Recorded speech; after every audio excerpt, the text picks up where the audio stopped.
बिस्मिल्लाहिर्रहमानिर्रहीम। अस्सलाम वालेकुम दोस्तों, क्या हाल है आप सबका। उम्मीद करती हूँ कि आप सब खैरियत से होंगे। अच्छा तो दोस्तों, आज मैं बना रही हूँ ग्लूटेन फ्री मैक्रोनी और पास्ता, ये दोनों मिक्स करके बनाऊँगी।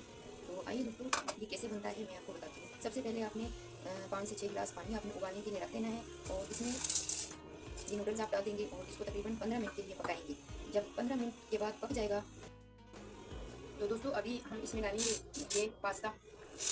इसको भी साथ ही पकाएंगे तकरीबन 3 मिनट के लिए। ठीक है।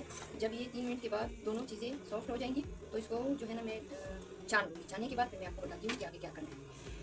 तो देखिए दोस्तों, इसको मैंने छान लिया है। अभी दूसरी कढ़ाई में, ये देखिए दूसरी कढ़ाई में अभी हम प्याज वगैरह काट के फ्राई करेंगे।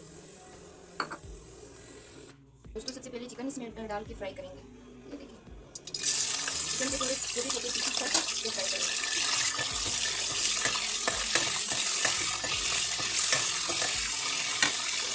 इसको ढक के रख देंगे 5 से 10 मिनट के लिए। जब फ्राई हो जाए देखिए दोस्तों, ये चिकन के पीसेस भी फ्राई हो चुके हैं। अभी इसमें हम मटर डालेंगे, थोड़े से मटर डालेंगे इसमें। मटर डालने के बाद इसको भी तकरीबन 5 मिनट के लिए ढक के रख देंगे ताकि ये सॉफ्ट हो जाए। तो इसके साथ हम एक अदद प्याज इस तरह चॉप करके काट के तो इसको भी डालेंगे ताकि ये भी साथ में फ्राई हो जाए। और इसको ढक के रख देंगे तकरीबन 5 से 10 मिनट के लिए। ये दोस्तों ये फ्राई हो चुका है। अभी इसमें लहसुन अदरक का पेस्ट में डालूंगी और इसको फ्राई कर दूँगी। फ्राई करने के बाद तो सिर्फ 2 मिनट के लिए आपने फ्राई करना है। फिर इसके बाद इसमें एक अदद टमाटर मैंने इस तरह से इसमें रखा हुआ है, तो इसको भी मैं इसमें डाल के फ्राई करूँगी। और अभी इसमें स्पाइसेस जाएंगे। इसमें नमक आधा चम्मच, 1 चम्मच मसाला, आधा चम्मच काली मिर्च, ज़ीरा, आधा चम्मच धनिया पिसा हुआ, आधा चम्मच की सारी चीज़ें इसमें डालूंगी। उसको साथ ही फ्राई कर दूँगी। ये देखिए दोस्तों, इसको तकरीबन 5 मिनट के लिए इसको ढक के रखूँगी ताकि ये सारी चीज़ें फ्राई हो जाए।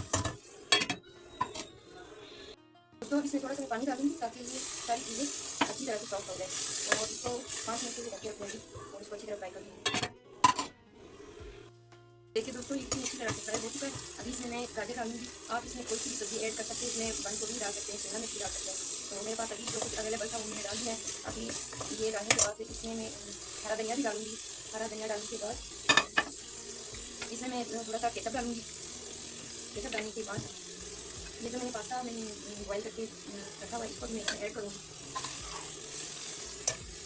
इसको ऐड करने के बाद इसको अच्छी तरह से मिक्स कर देना है और तकरीबन 5 मिनट इसको मैं ढक के रखूँगी ताकि ये अच्छी तरह से पक जाए।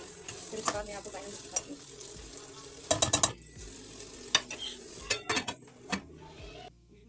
ये देखिए दोस्तों, इतना प्यारा लुक आया है। तो दोस्तों आप इसमें ग्लूटेन फ्री सोया सॉस भी डाल सकते हैं और क्योंकि मैं ग्लूटेन फ्री बना रही हूँ तो इसलिए मेरे पास सोया सॉस नहीं है, तो अभी मैंने केचप भी जो है वो ग्लूटेन फ्री ही डाला है। ये देखिए दोस्तों, माशाल्लाह कितना प्यारा लुक आया है।